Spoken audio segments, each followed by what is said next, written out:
Now we are continuing with the same paper, that is the ATP alternative to practical paper from October November 2022 2022, and the code for the paper is 0620/62.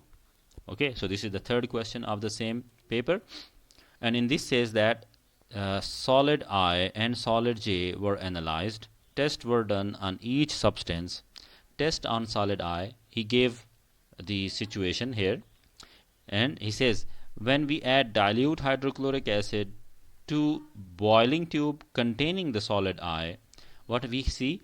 Effervescence. Remember, effervescence usually related to the release of carbon dioxide or the rapid release of the gas, but most cases this is related to the carbon dioxide.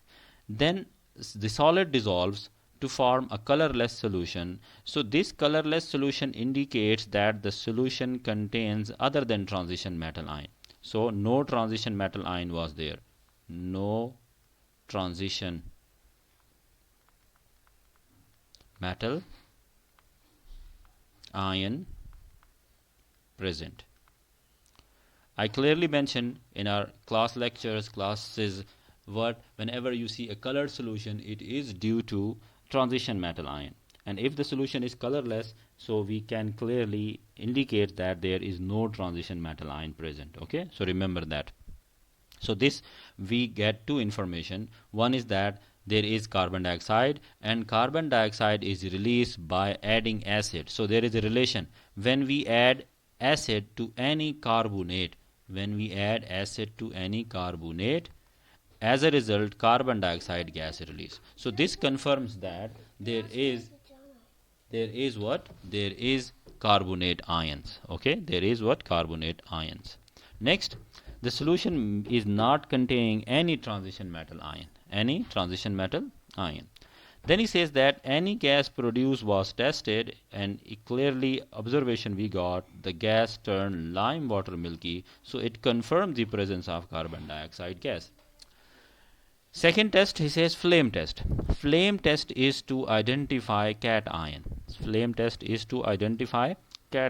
So we are sure in I we have carbonate.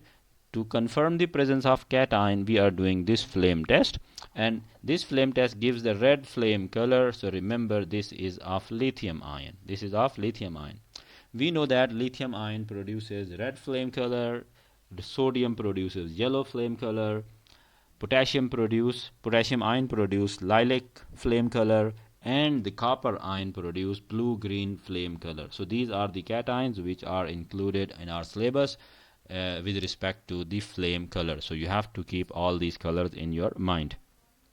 Then he says identify the gas made in test 1. As I clearly said, it is carbon dioxide. So either you write the formula or you may write the name, carbon dioxide, or you can say it is carbon dioxide. Okay, in next part he says identify solid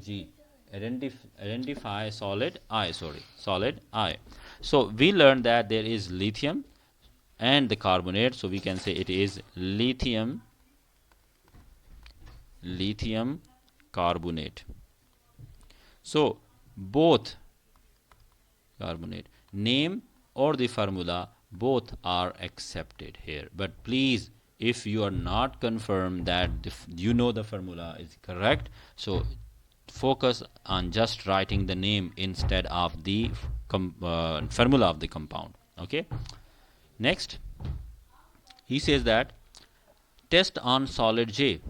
Solid J was aluminium chloride. Now we know that what is the cation and what is the anion. So the cation is aluminium ion, the anion is chloride ion. So we know that. Now we are going to perform the situation. Here he clearly mentioned an aqueous sodium hydroxide was added drop by drop or drop wise. So whenever we have aluminium ion, we are adding sodium hydroxide drop by drop till excess. What we will see? We'll see white precipitate formed or produced. White precipitate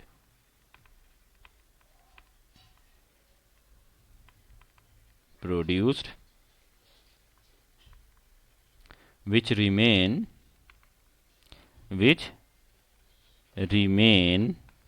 insoluble, sorry, which remain soluble in excess, which remain soluble in excess.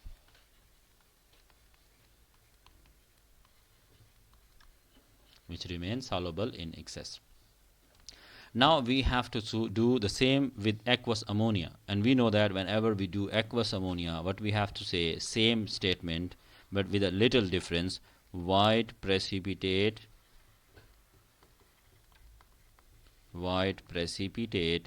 produced which remain insoluble in excess. Okay, so you have to keep that in mind. So aluminium test for the cation is confirmed now, and remember we know that the anion is chloride. He says about 1 centimeter depth of dilute nitric acid followed the few drops of aqueous barium nitrate. Remember, the barium nitrate or barium chloride is used to confirm the presence of sulfate. But as there is no sulfate ion, we can say no change observed. No change observed. Why? Because there is no sulfate ion, so no white precipitate formed. But if there were any sulfate ion, then there should be the production of white precipitates. But as there is no, so we can say no change. And here he says 1 centimeter depth of dilute nitric acid followed by few drops of aqueous silver nitrate. So remember, silver nitrate aqueous is used to confirm halide ions. Chloride, bromide, iodide. For chloride, white precipitate. For bromide, of white or cream color precipitate. And for iodide, there is a yellow color precipitate. But as we know it is chloride, so we can say white precipitate formed. White precipitate formed or produced. Understood? So question is finished here, and we have to continue, we will continue for the next question in our next video. Stay connected.